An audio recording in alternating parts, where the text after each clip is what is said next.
What's good, YouTubers and YouTubettes? This is JB Sports back again with another one. Gonna update the Canelo Alvarez saga. Still trying to nail down opponents. Man, it's been like a roller coaster, man. You think 1 minute you thought it was Sergey Kovalev, then you thought it was Sergey Devchenko, then you thought it was Sergey Kovalev. Now it's looking like it's Sergey Devchenko. You know, that's why I'm calling this the Canelo Alvarez saga. But just updated news, man, from Michael Coppinger is that Canelo Alvarez is back in talks with Sergey Devchenko. You know, I reported yesterday that him and Sergey Kovalev they was in advanced talk, and a deal that seemed to be imminent for October 19th or October 26th. But you know, it's the Russian organizers and the people, the Russian promoters that put money behind setting up the fight in Russia between Anthony Yard and Sergey Kovalev, saying that they need to follow through on their fight, that they agreed to the terms and stuff like this. So they putting a lot of pressure on Kovalev and Kovalev's people to have that fight set up in Russia, and don't try to cancel that fight to pursue a matchup with Canelo, and a fight that you don't even know you're going to be able to come to terms with. So it's looking like the Kovalev-Canelo fight for October is dead, and now Canelo is renegotiating with Sergey Kovalev. So it looks like that's the deal that's going to get done. But the caveat to this whole situation is DAZN, which was speculated to say that if Canelo did come to agreement with Sergey Devchenko, that he would have to fight. He would have to fight Triple G next. That would have to be part of the agreement with Sergey Devchenko. But now it's been reported that DAZN is not gonna do that. They're not gonna say that Canelo has to fight Triple G after he beats Sergey Devchenko. That's not gonna be the stipulation as far as that fight goes. So he can go ahead with that fight with Sergey Devchenko, and he doesn't have to be obligated to fight Triple G after he fights Sergey Devchenko. So that's the latest news on it, man. So we'll see what happens, man. We'll see if they can come to agreement. I don't see a problem with them coming to agreement. They can get Sergey Devchenko probably on the cheap. They can pay him much less than they would have to pay Sergey Kovalev, Sergey Kovalev. He's gonna be much cheaper than that. He'll be a much cheaper opponent. So I think he's gonna be looking for the opportunity. It'll be his first high-profile fight.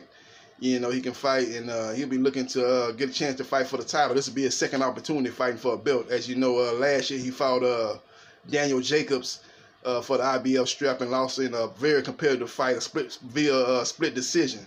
So that's what it is right now, man. Sergey Devchenko and Canelo Alvarez are back in negotiations, and they're looking like that's going to be the deal. That's going to be the opponent that Canelo is going to match up with. They're looking at sometime in the fall, October or November, or the dates they're looking at.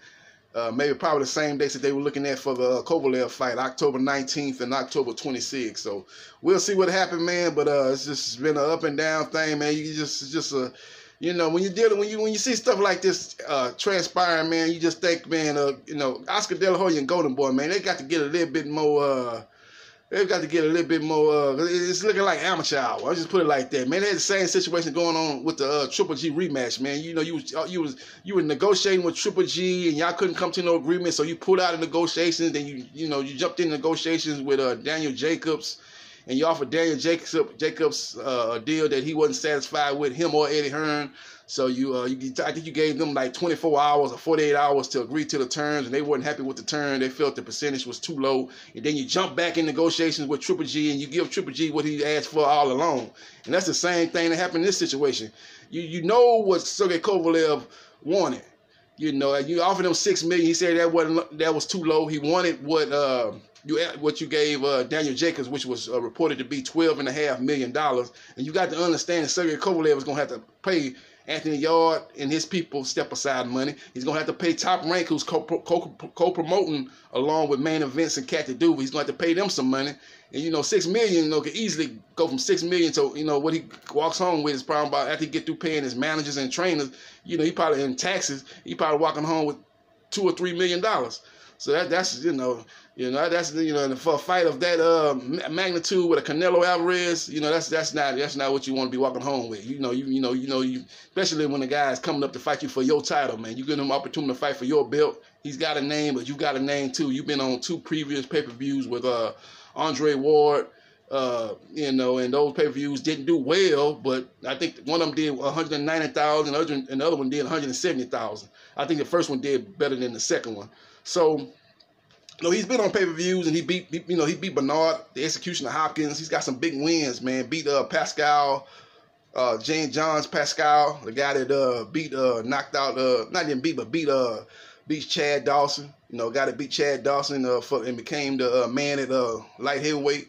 So he's got some notable wins, man. So, of course, his resume is much better than Daniel Jacobs. And then, a lot of people will say, well, Daniel Jacobs is more known in the U.S. I don't even know if that. He might be more known in New York or more known in Brooklyn, but more known overall. Let's look at that pay-per-views. When he fought Triple G, how much did that pay-per-view do? Pay-per-view did what? About the same as what Kovalev and Ward did. So they both their pay-per-views are pretty much similar.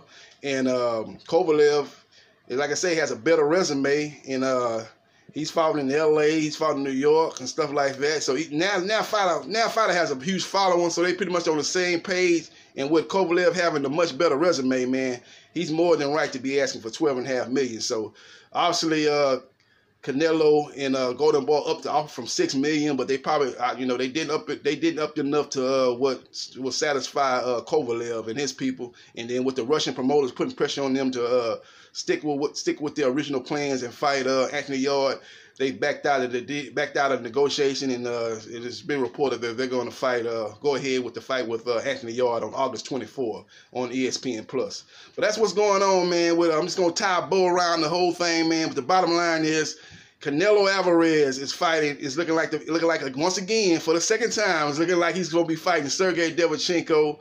And I think this time they'll finally get a deal done, because Derevyanchenko will be looking for the opportunity. This will be the biggest fight of his career.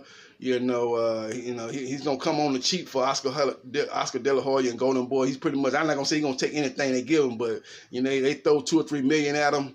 That's 2 or 3. That's probably way more than 2 or 3 times more than he's made in his whole career. So he'll take that and run with it. So that's what it is, man. I'm about to get up out of here, man. I'll probably be back later on to break down the good fight tomorrow on the zone, man. Maurice Hooker versus Jose Ramirez. That's a 50-50 fight, and that's what I like. That's one thing about the JB Sports, man. I like 50-50 fights. Not necessarily, betting is 50-50 on the bet, so it's actually both guys are equal on the same level. What I'm saying is by 50-50, I mean more of you can make a case for both fighters winning, and it's not an outrageous case. You know what I'm saying? You can make a case for Maurice Hooker winning the fight. You can make a case for Jose Ramirez winning the fight. So that's the type of fights I like, man. And boxing is seem like they're making more of those fights. And we got another one coming up this Saturday night. I'll break that fight down later on. This is JB Sports, the man, the myth, the legend. I holla.